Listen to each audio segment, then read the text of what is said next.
oficyna i tamtędy szedł ten rząd ludzi, którzy szli do kanału. Tamtędy do garnizonowego i od garnizonowego dopiero tam do wejścia do kanału. Co można po tym wszystkim powiedzieć jeszcze? No, wreszcie się tak skończyło to, że nasze mamy zmontowały dla wszystkich plecaki, żeby było w co włożyć jakąś rację jedzenia. Myśmy byli gotowi do wyjścia. Przedtem jeszcze się odbyła tak zwana dyskusja kanałowa, bo znaczy Adam postanowił oczywiście iść kanałami, no bo nie uśmiechało mu się wpaść w ręce. Zubczewski. Zubczewski, pseudookupacyjny Stanisław Wójcik. On bał się, że go tam namierzą, niezależnie od wszystkiego, te gestapo, no więc poszedł do tego Śródmieścia i w tym Śródmieściu potem się zaczepił w szpitalu na Mokotowskiej. Na Mokotowskiej, gdzie dotrwał do końca powstania. Tam zresztą spotkał się z moim bratem, który się wycofał z Powiśla, po upadku Powiśla. Obaj, i brat, i kuzyn, wycofali się do Śródmieścia, z tym, że kuzyn został w Śródmieściu Północnym, natomiast część oddziału Krybara przemaszerowała do Śródmieścia Południowego i poszła na Powiśle Czerniakowskie. A brat się uparł, Adam prosił, mówi: Stasiu, zostań ze mną tutaj w tym szpitalu, gdzie ty będziesz las, nie? No ale on, bohater, prawda, on oddziału nie opuści, prawda, nie zdezerteruje, nie wiem. Trudno powiedzieć, jak to było. W każdym razie jedno jest pewne, że poszedł z oddziałem i tyleśmy go widzieli. I ślad zaginął. Ślad zaginął. To znaczy, po wojnie myśmy poszukiwali oczywiście przez Czerwony Krzyż i tam przez ten ośrodek Waelosen Stanisławów Jaworskich, o których nic nie było wiadomo poza imieniem i nazwiskiem, to było chyba 15 czy 16. Mama miała relację od jakiegoś inżyniera z obozu w Neuengamme, który twierdził, że spotkał się tam z takim młodym człowiekiem, który się nazywał właśnie Stanisław Jaworski i był ubrany w taką bluzę jakby battle dressową. Więc on miał takie ubranie. Nie on jeden. Ale pewności nie mam żadnych. Jak wiecie, ci jeńcy z obozu w Neuengamme, to oni zostali zapakowani na te statki, które utopili zresztą Anglicy, zbombardowali w ostatnim dniu przed kapitulacją. No wróćmy jeszcze do sierpnia i do tego życia na powstańczej Starówce. Jak często, czy spotykał się Pan z powstańcami? No bezustannie, bo powiedzmy w naszym mieszkaniu, póki jeszcze można było mieszkać, to sobie sypiali jakby to jest pokotem tego. Jak było co dać im jeść, to dostawali jeść. Nasza służąca Wiksia ciągle coś tam gotowała. W ogóle jeżeli chodzi o gotowanie, to sprawa była taka, że całe podwórze było usiane z cegieł, prawda, takimi paleniskami, żeby sobie ktoś mógł ugotować sam we własnym zakresie. A zaopatrzeniem w wodę? Z zaopatrzeniem w wodę była bieda. Woda była na dole. Żeby iść po wodę, to trzeba było iść w dół, jakżeż to, rybakami, prawda? Rybakami trzeba było zejść na dół na rybaki. Tam na dole woda była. Czy był Pan wysyłany? Bo Ja tam nie chodziłem, ale mama chodziła. Mama chodziła i Wikcia też chodziła i przynosiła wiadra wody, więc jakoś z wodą sobie dawaliśmy radę. Mama cały czas pracowała. Mama jako lekarz, prawda, była co chwila wzywana tu czy tam, prawda. To nie miało znaczenia, czy ktoś jest okulistą, czy lekarz. No to wszystko jedno, ale tylko, że po prostu możliwości, sama pani rozumie, że można było bandażować, można było przyłożyć coś tego, a co więcej to już nie. No bo możliwości operacyjne były żadne, prawda? A mama z kilkoma szpitalnikami, czy szpitalami po kolei? Tak, mama. Gabinetem, który przestał istnieć. Tak, no gabinet już był rozwalony. No mama chodziła tam pod Krzywą Latarnię, tam na Kilińskiego. Kiedyś tam pomaszerowała aż do PWPW. No a w tym PWPW walczył właśnie mąż najmłodszej siostry mojej mamy, czyli Dzidek Zołoteńki. Dzidek Zołoteńki, który się zjawił w Warszawie po pobycie w Auschwitz. Został zwolniony z Auschwitz. Możecie sobie wyobrazić. Przesiedział się w Auschwitz 2 lata i został zwolniony. Na jakiej zasadzie Bóg raczy wiedzieć? Przypuszczam, że poszła łapówka duża. A poszła albo nie poszła, trudno powiedzieć. Wszystko to jest owiane mgłą najszczerszej tajemnicy. Dzidek, jak się pojawił w Warszawie, nie od razu. Miał różne jeszcze przejścia okupacyjne. No w końcu jak się zjawił w Warszawie, to oczywiście się zameldował od razu tam u dziadków i u mojej siostry mojej mamy najmłodszej, która go znała zresztą przed wojną z żeglarstwa. Z żeglarstwa, z Akademickiego Związku Morskiego. No więc co było do przewidzenia, się natychmiast pobrali na Wielkanoc 1944 roku w katedrze świętego Jana, a jakże był bardzo elegancki ślub. Mowę miał ojciec Kosibowicz i mówił bardzo pięknie taką mowę, że w tym czasie, kiedy działa grzmią pod Monte Cassino, wy tu tworzycie i takie inne rzeczy. Więc wesele potem się odbyło w domu dziadków. Na tym weselu myśmy byli, oczywiście zaproszeni, wszyscy chłopcy. No i wiadomo, że alkohol był, którego nam nie wolno, ale któryśmy zawsze tam coś zrobili. No mieliśmy kłopoty z tadziem dziadziem, który nam się, szczerze mówiąc, spił. I bardzo dużo... Miał wtedy? No Tadzio Dziadzio to był rocznik 23, także on był dorosły. Miał prawo. Więc w każdym razie tak się porobiło, że właśnie ci młodzi, jak powstanie się zaczęło, to i Dzidek, i jego kolega Alfons Milewczyk od razu przystali do oddziału w PWPW i tam wojowali w PWPW. Ciotka i Dzidek robili zdjęcia aparatem ciotki i te zdjęcia właśnie są przekazane w tej chwili tutaj do Archiwum Powstania.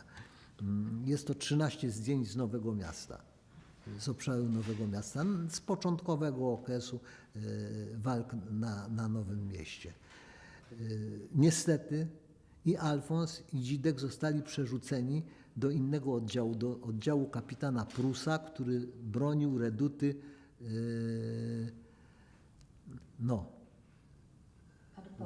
senatorska. Reduta senatorska. No i tam Daniłowiczowska, Pałac Blanka i ratusz. Tak. Nie, Bank Polski to jeszcze dalej był. Ale tutaj Daniłowiczowska, ratusz i senatorska.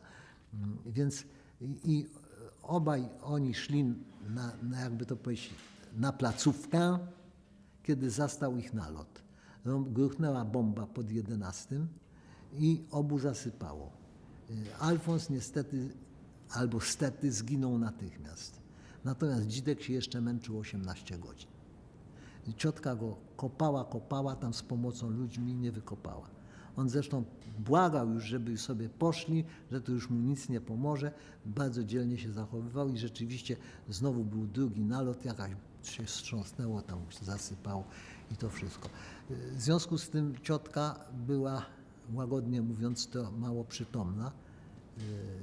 Jakśmy wychodzili, bo to było wszystko 27 sierpnia, no a 2 sierpnia to już nas wywalili. Z tym, że miała jeszcze na tyle przytomności, że właśnie wzięła ten swój aparat z niewywołanym filmem, który to film wywołała potem w Pruszkowie i którym możemy oglądać, prawda, te zdjęcia, które zresztą były publikowane po raz pierwszy przez ciotkę w stolicy w 80, którym mam tą stolicę. 80. w latach 80. Nie wszystkie zresztą. A jeszcze chciałabym wrócić do życia w piwnicach, czy na Starym Mieście. Tak. Czy pamięta Pan, jakie nastroje były wtedy wśród ludności cywilnej? Ja muszę powiedzieć, że jeżeli chodzi o nastroje, to te nastroje były, nie, w każdym razie ja nie zauważyłem, żeby było coś takiego, żeby ktoś przeklinał, prawda, powstańców czy coś takiego. Tego nie było. Ja z niczym takim się nie spotkałem.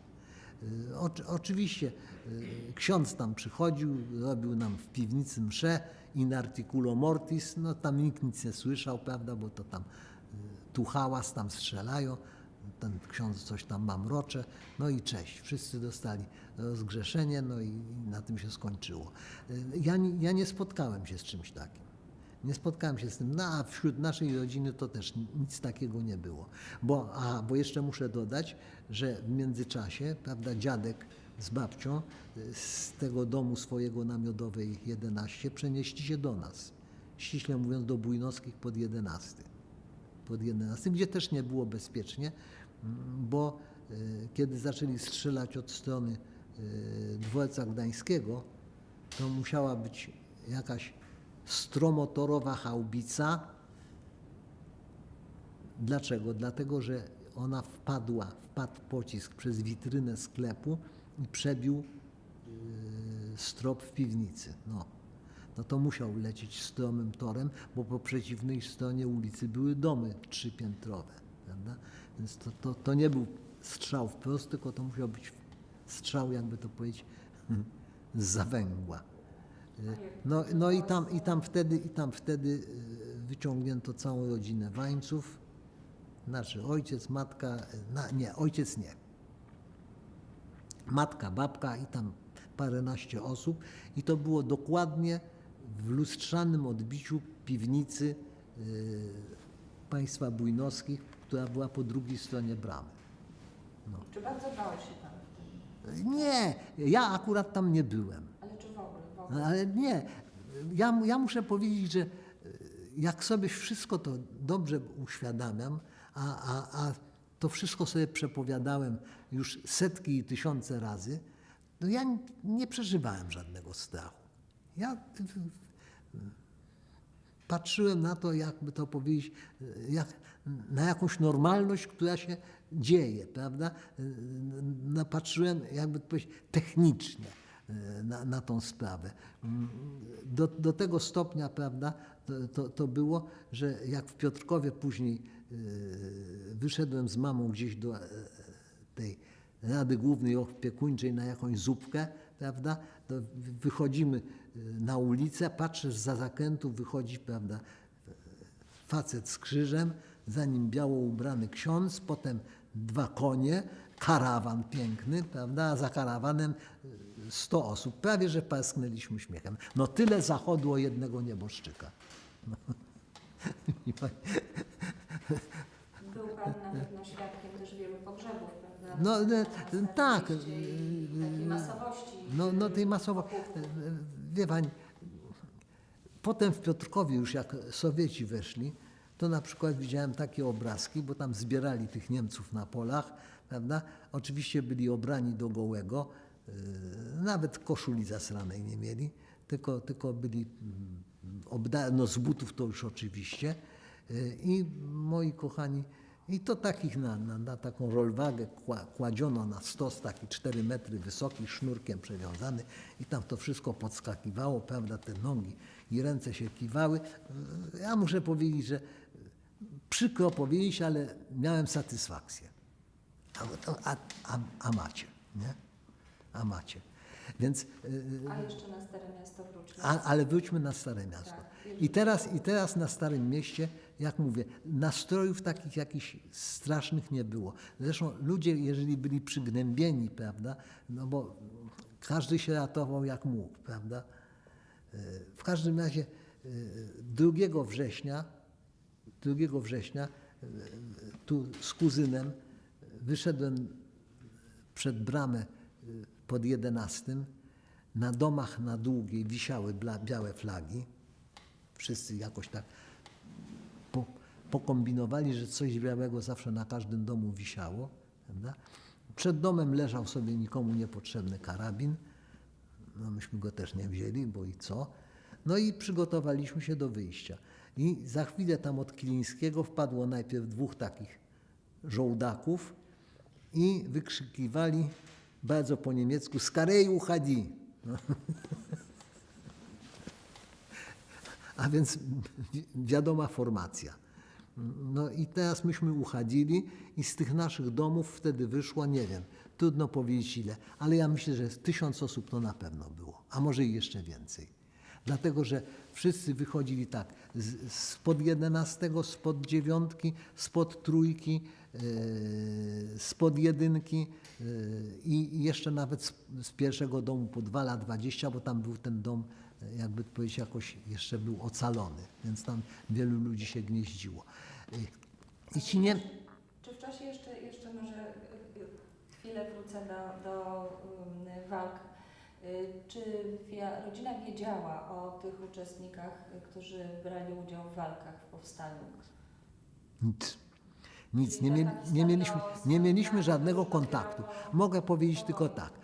O losie Tadzia dziadzia, o którym wspomniałem, no tośmy się dowiedzieli po powrocie do Pruszkowa, bo objawił się we własnej osobie.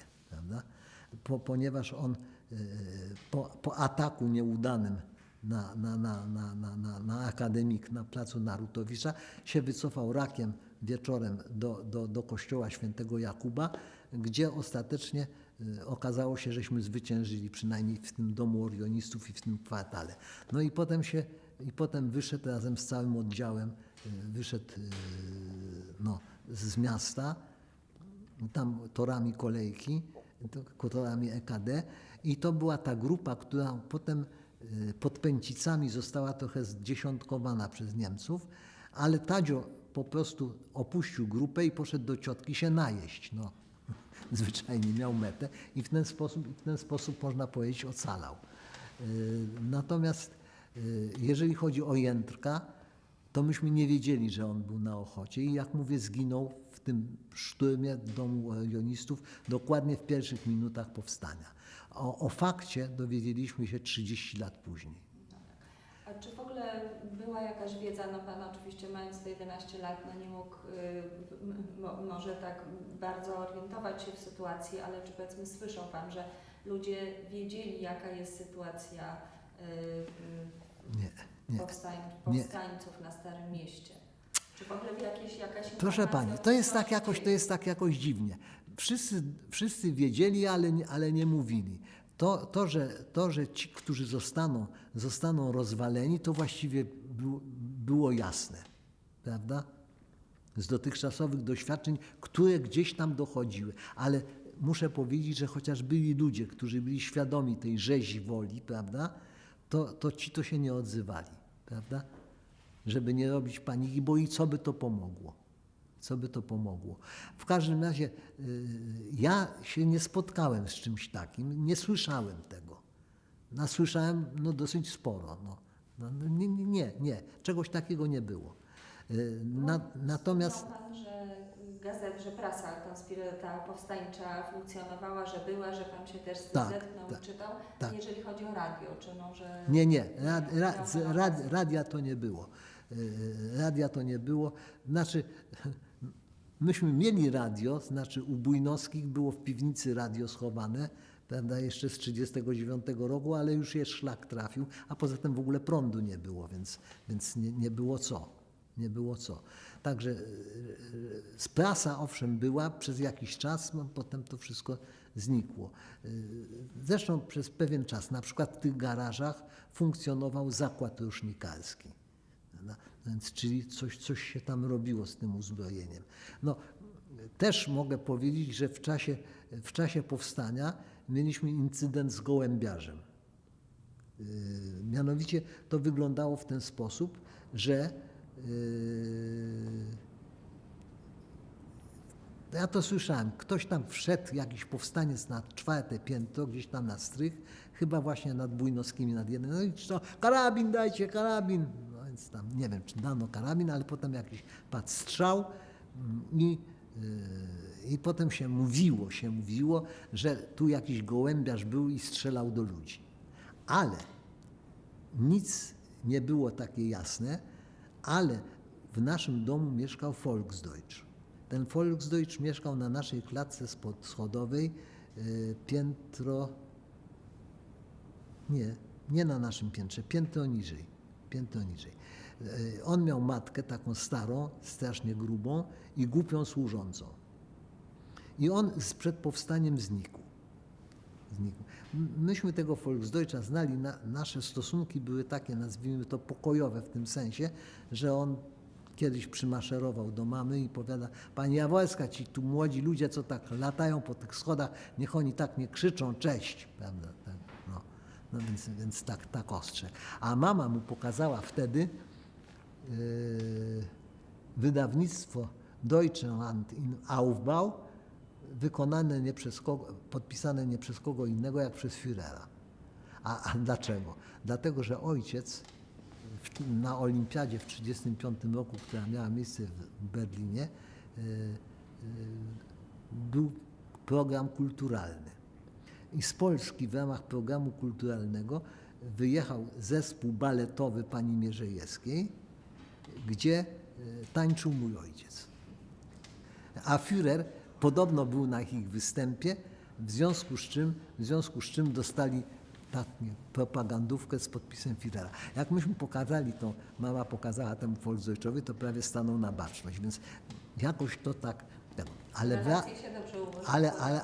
Ale wracam do powstania, więc okazało się, no więc z tym gołębiarzem to było tak. Mianowicie z tym gołębiarzem w czasie powstania, że ten Volksdeutsch miał taką głupią służącą i starą matkę. Volksdeutsch znikł przed powstaniem, ale stara matka z głupią służącą została i drapnięto służącą, jak z koszykiem pełnym jedzenia maszerowała na strych. No to sprawa była jasna, prawda?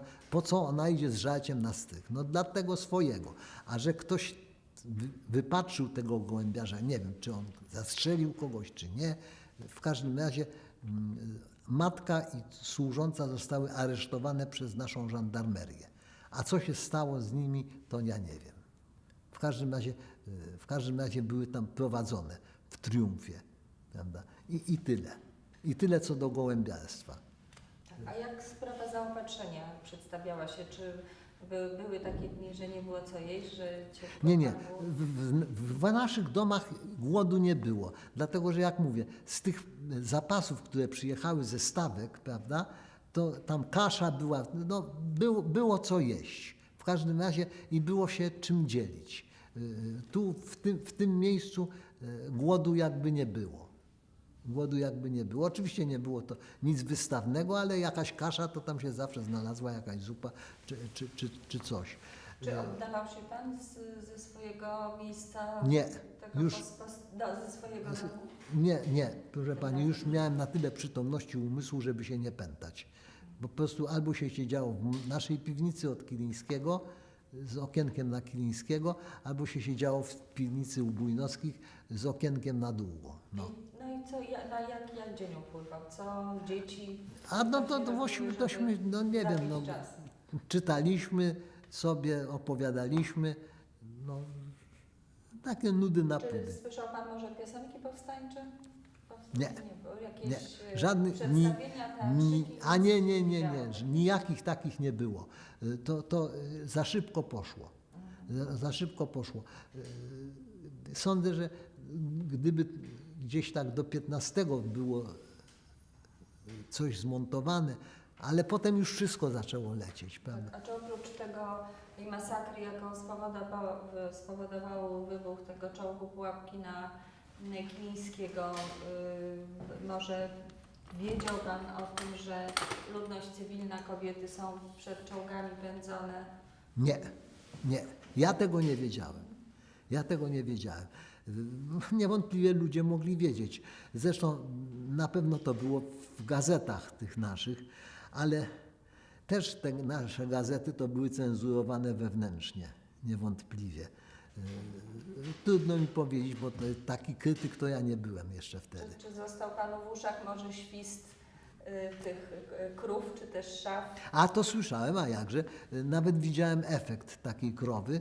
Właśnie na tym domu, właśnie wyglądałem sobie z okienka na Kilińskiego i miałem widok na te domy na Podwalu.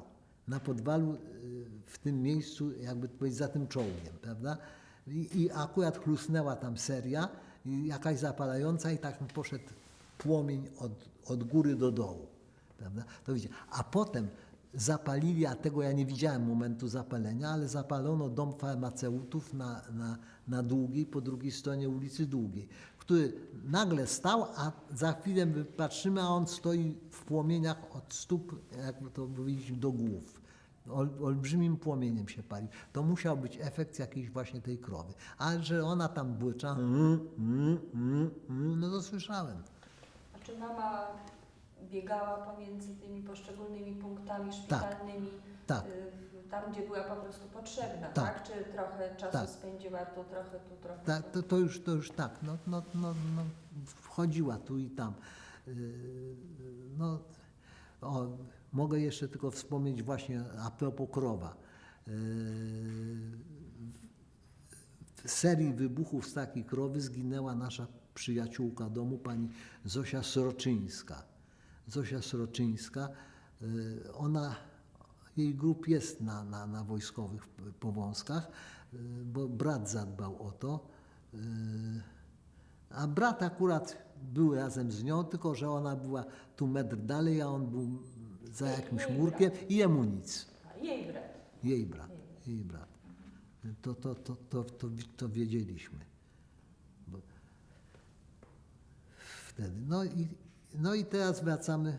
Tak, i czy był Pan świadomy tego, że powstanie na Starówce już nie ma szans na przetrwanie, że powstańcy... To było jasne. Czy Po pan- prostu, po prostu wiedzieliśmy, że się wszystko kończy, że nas niedługo wygarną. W związku z tym byliśmy przygotowani przez mamy. Te plecaczki mama szła. W te plecaczki, prawda? Ale chodziło mi o to, czy Pan może wiedział, czy widział wyjście kanałami? A to widziałem, znaczy nie same wejście do kanału, tylko widziałem ta kolejka, która szła przez nasze, się ustawiała na naszych podwórzach, prawda? I tam właziła przez tą dziurę pod 13, to ta kolejka długa była. Szli. Także tyle to widziałem. I jak mówię, myśmy dyskutowali, czy mamy iść do kanału, czy nie. No Adam powiedział, że bezwzględnie on musi iść, prawda? No co do nas, znowu mama też nie chciała zostawiać dziadków. Nie chciała też zostawiać tej siostry, która była po świeżej stracie męża. Także w rezultacie zostaliśmy tak, jak było. Bujnowscy mieli kłopot z Wisią, która już, jakby to powiedzieć, była ciężko chora. Wiadomo było, że jest bardzo źle z nią.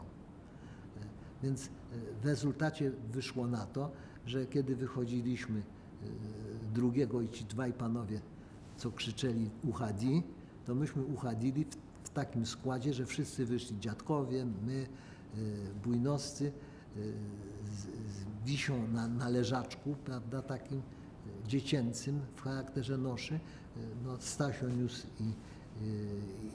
i ciotka.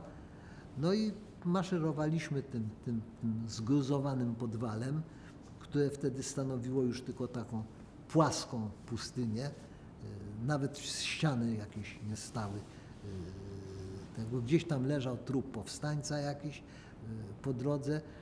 No naprzeciwko tej uliczki, która idzie do Miodowej, podskoczył do nas taki żołdak i strasznie się ucieszył, bo mamy się od tego plecaka rękawy podniosły.